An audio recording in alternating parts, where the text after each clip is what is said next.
Je m'appelle Myriam Dossou d'Almeida. Je suis sixième vice-présidente de l'Assemblée nationale du Togo.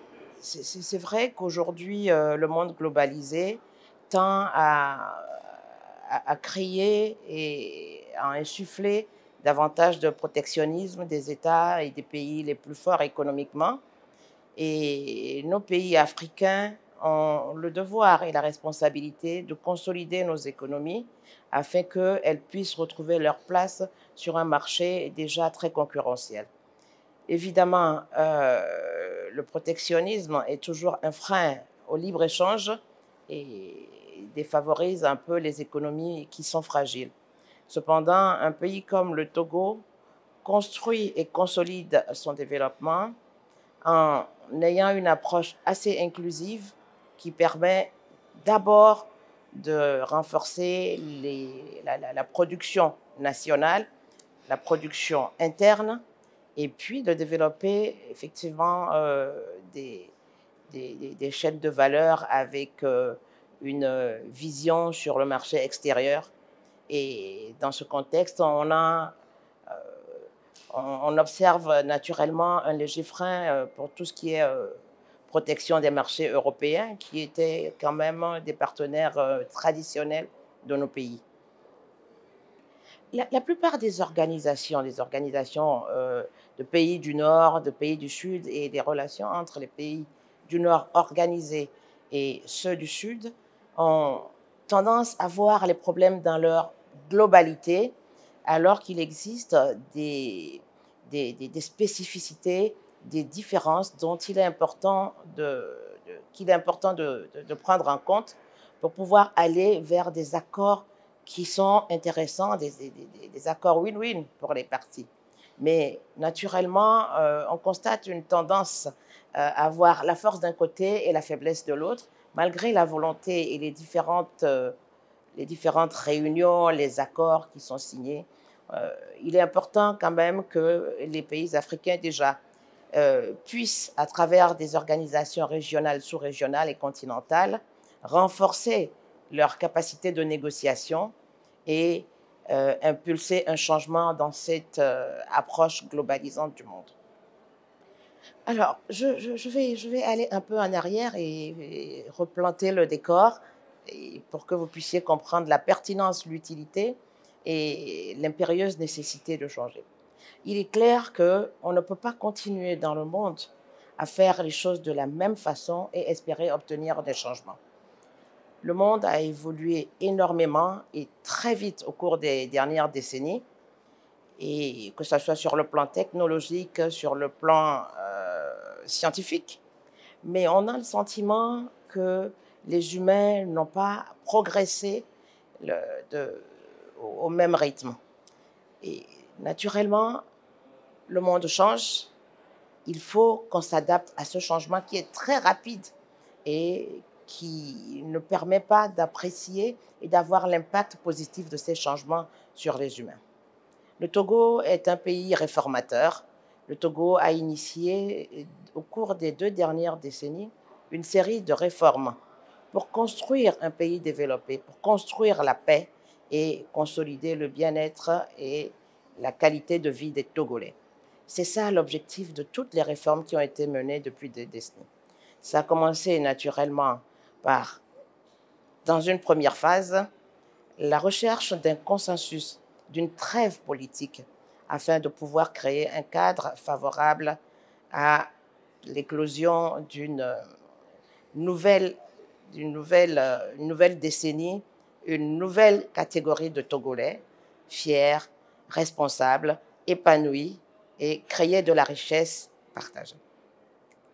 Cette phase a été suivie par l'investissement dans des infrastructures, y compris les infrastructures socio-communautaires, afin d'améliorer le bien-être des populations et des communautés.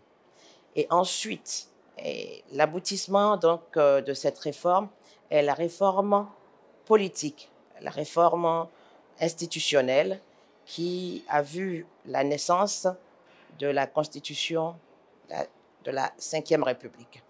Elle était nécessaire, elle est impérieuse. Pourquoi?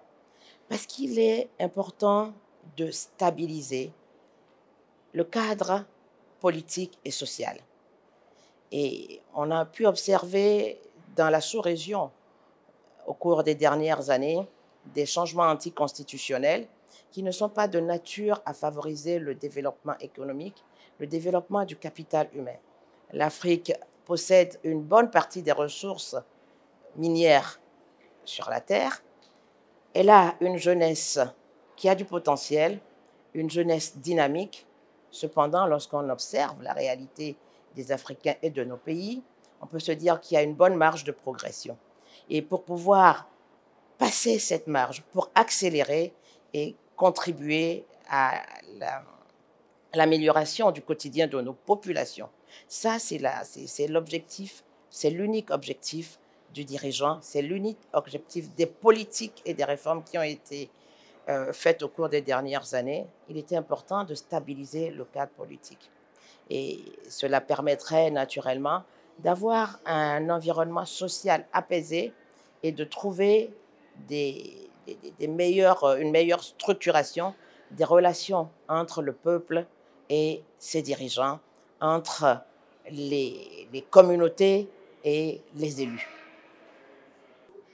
En matière de représentativité, je dirais, de promotion du leadership des femmes, le Togo peut se réjouir d'avoir très tôt pris la mesure et l'importance de la contribution de la femme au développement. Plusieurs réformes dans ce sens ont été initiées. Un arsenal juridique permet aux femmes togolaises de pouvoir accéder à tous les niveaux de poste, d'avoir l'éducation nécessaire, la formation nécessaire et les compétences pour assumer les postes de responsabilité. Vous pouvez le noter, et là, il ne s'agira pas de le dire, les exemples sont là. Le Premier ministre du Togo est une femme. La présidence de l'Assemblée sortante était tenue par une femme et de nombreuses femmes sont représentées au sein du gouvernement. À l'Assemblée, on retrouve cette même représentativité parce qu'en amont, il y a tout un travail qui se fait, d'abord pour accompagner les femmes dans leur épanouissement, pour les amener à oser, à avancer et à s'impliquer davantage dans la politique. Et les femmes togolaises sont vraiment impliquées dans la politique. L'Assemblée va poursuivre ces réformes-là et consolider tout l'effort qui est fait pour une meilleure représentativité des femmes à tous les niveaux de la société. On retrouve des femmes mères, on retrouve déjà des femmes naturellement dans l'Assemblée. Elles étaient nombreuses, hein, mes collègues, lors de la campagne présidentielle. Il faut reconnaître que la femme africaine, elle a des valeurs, elle a du talent et elle est engagée. Elle sait mener des combats et elle est déterminée. La question de la corruption, elle est partout. Le Togo n'a pas l'apanage de ça. Elle est là où il y a des humains, où il y a des choses à faire et où il y a des services également à valoriser. Le Togo a initié un certain nombre de réformes sur le plan juridique et créé des institutions pour lutter contre la corruption. On a une institution qui s'appelle Apulsia, qui va être réformée dans le cadre de la nouvelle constitution, qui renforce effectivement la nécessité de lutter contre la corruption à divers niveaux dans la société. La promotion de la jeunesse, je peux en parler parce que j'ai été ministre en charge de la jeunesse et de l'emploi des jeunes. Et donc, je peux vous dire que la jeunesse togolaise, elle a du talent. Elle a du talent, elle est travailleuse, elle a des valeurs, c'est important. Et nous travaillons au quotidien à renforcer la responsabilité de ces jeunes, la citoyenneté et le civisme à travers différents programmes. Nous avons un programme de volontariat qui est assez innovant et qui inspire d'ailleurs d'autres pays voisins, où à travers des processus de formation, de renforcement de capacité, de renforcement du caractère, on arrive à amener les jeunes à prendre la pleine mesure de leur rôle et de leur importance dans la société.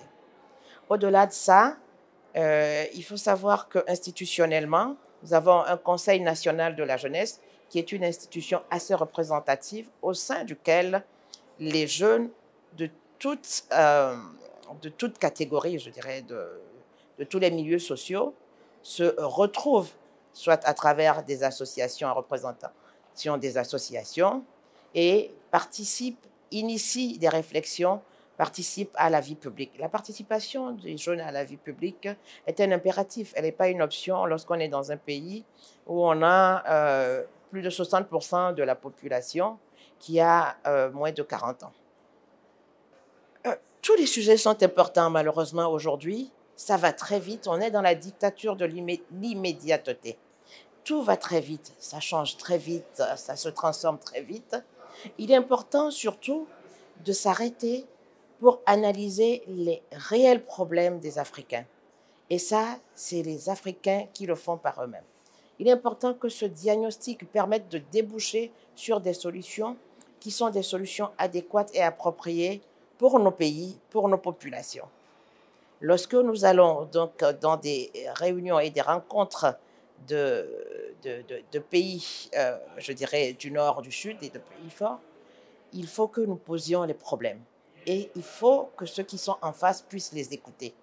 Et c'est cela la grosse difficulté, parce qu'on se rend compte qu'il y a des manifestations de bonnes intentions, il y a du dialogue, il y a de la communication, il y a de la concertation, mais dans la réalité, il y a un certain nombre d'engagements qui n'arrivent pas à trouver vie dans la cité.